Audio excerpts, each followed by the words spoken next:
Fundamentals of Sanatana பயிற்சி பட்டறை நேரடி மற்றும் இணைய வழி வகுப்புகள் டிசம்பர் 13 முதல் 17 வரை. தொடர்புக்கு 7338824242. தெருக்களில் அலையும் கால்நடைகளால் நடக்கும் விபத்துகளை தடுக்க உத்தரப்பிரதேசத்தில் மாடுகளின் கொம்புகள் மற்றும் கழுத்தை சுற்றி ஒளிரும் பட்டைகள் பொருத்தப்பட்டு வருகிறது. இதன் மூலம் கால்நடைகளால் நடக்கும் விபத்துகள் குறைந்துள்ளது என்று அதிகாரிகள் தெரிவித்துள்ளனர்.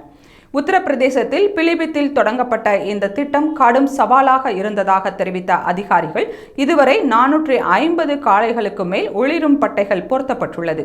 ஒரு மாட்டுக்கு ஒரு ஒளிரும் பட்டை பொருத்தப்படுவதற்கு 400 ரூபாய் செலவாகிறது என்று கணக்கிடப்பட்டுள்ளது. இந்த முயற்சியின் வெற்றிக்கு உள்ளூர் கிராமவாசிகளின் தீவிர ஆதரவே காரணம்.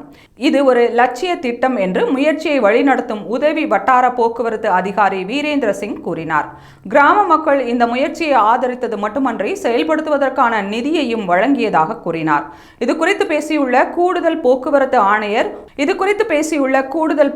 ஆணையர் புஷ்பஜன் சத்யார்த்தி, மனிதர்கள் மற்றும் விலங்குகளுக்கு சாலைகளை பாதுகாப்பானதாக மாற்றி தேவையற்ற மோதல்கள் ஏற்படாமல் தடுப்பதே இந்த திட்டத்தின் நோக்கம் என்று கூறினார்.